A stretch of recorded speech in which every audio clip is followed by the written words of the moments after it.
Buenos días, nos encontramos con los estudiantes de la especialización de Constitucional Administrativo de la Universidad Católica de Colombia, estudiantes partícipes de la clase de Derecho Procesal Constitucional del doctor Luis Alfonso Leal, quienes nos hablarán de la tutela contra providencias judiciales. Con nosotros la doctora Lady Suárez, el doctor Juan Carlos Ángel Lozano, la doctora Ángela María González, la doctora Yaneda Alexandra Romero y el doctor Jesús Samuel Lora.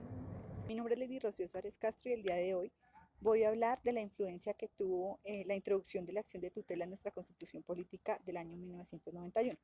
Como primera medida quiero indicar que quizás uno de los más importantes impactos fue la redefinición del derecho. ¿Qué significa esto? Antes de esta Constitución se tenía la concepción tradicional de que el derecho es un conjunto de reglas. Actualmente, y permitiéndome citar al autor Ernesto Grun en su obra Derecho y Caos, cada vez que hablamos de la noción de derecho nos referimos a un asunto bastante complicado que sí tiene un componente normativo que sirve para regular las nuevas situaciones que están apareciendo o se están haciendo visibles, lo que a la luz de la obra citada llamaremos caos, porque son caos y situaciones desconocidas las que han sido objeto de regulación normativa. Otro aporte que según el doctor Manuel Fernando Quinche es el más importante es la modificación estructural que tuvo el derecho constitucional colombiano, toda vez que en la Constitución Política Nacional de 1991 se empezó a hablar de principios, derechos fundamentales y mecanismos de participación. Esto, pues en la parte dogmática, ya que en la orgánica encontramos los tres grandes poderes del Estado. Frente a los derechos fundamentales y mecanismos de protección, el doctor Quinche trae a colación el artículo 41 de la Constitución Política, que trata de la obligación que tienen todas las instituciones educativas, sin importar si son de carácter oficial o privado. La obligación de impartir el estudio de la Constitución, la instrucción cívica, de que se fomenten prácticas democráticas para el aprendizaje de principios y valores de la participación ciudadana. Esto permitió que todos los ciudadanos aprendieran acerca de la acción de tutela que se encuentra contenida en el artículo 86 de la Constitución Política. Esto ha generado que las personas, a pesar de que pues, no son abogados todos, puedan exigir el cumplimiento de sus derechos y que tengan conocimiento sobre esta, aunque no sean tan técnicos, sobre el mecanismo de protección de derechos fundamentales. Esto ha generado que el derecho constitucional se convierta en derecho común. El doctor Quinche hace referencia a que antes el derecho constitucional era un derecho relacionado con las élites. La acción de tutela se convirtió en el mecanismo creado para que cualquier persona solicitara al juez que garantizara sus derechos. Encontramos entonces que la acción de tutela tiene unas características como esta, que es el acceso y la concreción. Quien les habla, Juan Carlos Ángel Lozano. En esta oportunidad me permito hacer un breve recuento de lo que son las vías de hecho.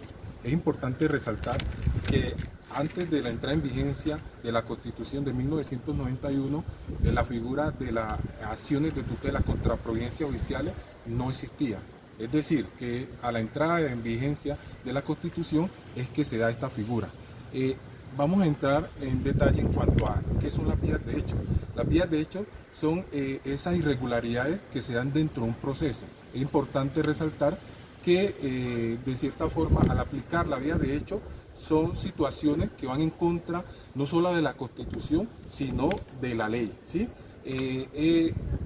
Haciendo un análisis, me permití ahondar en cuanto a unas sentencias. Está la sentencia 587 del 2017, donde se da la vía de hecho. ¿Y por qué se da la vía de hecho aquí?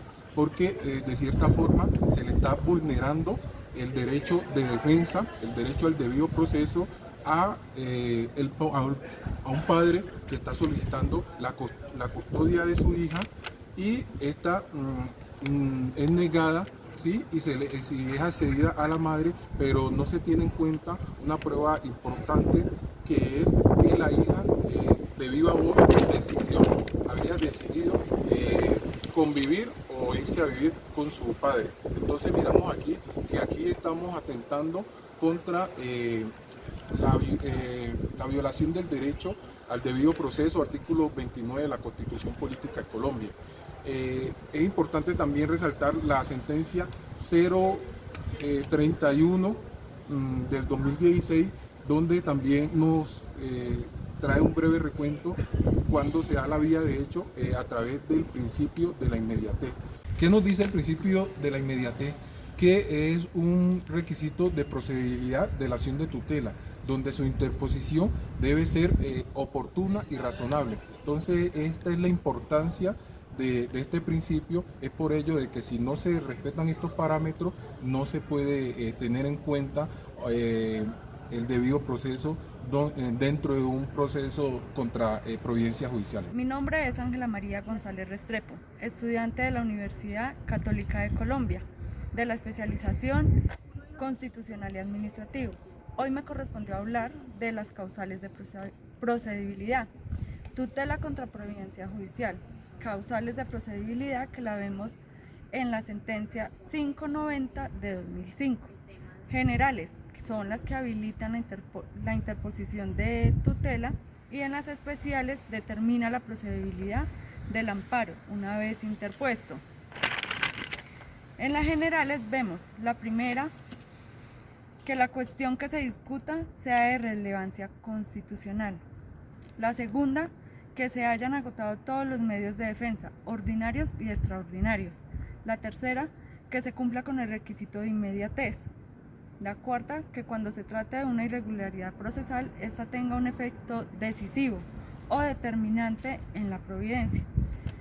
Que la parte accionante identifique los hechos generadores de la vulneración de los derechos vulnerados y que los hubiere alegado en la instancia. Mi nombre es Alexandra Romero. En concordancia con lo que vienen hablando mis compañeros, les voy a hablar sobre los requisitos especiales que se requieren para la interposición de tutela contra providencias judiciales, para lo cual es muy importante traer a colación la sentencia T-125 del 2014 y la sentencia C-590 del 2005, pronunciaciones que se ha hecho respecto de estos requisitos especiales por parte de la Corte Constitucional. Dentro de los requisitos encontramos en primera medida el defecto orgánico, que nos habla básicamente del tema de competencia que tiene el juez. Es decir, el juez no es competente o el tribunal no es competente para decidir sobre estos casos en concreto. Un segundo que encontramos dentro de estos requisitos es el defecto procedimental absoluto, que nos habla básicamente de que el juez no, dentro de su proceso, no aplicó el procedimiento adecuado para el caso en concreto.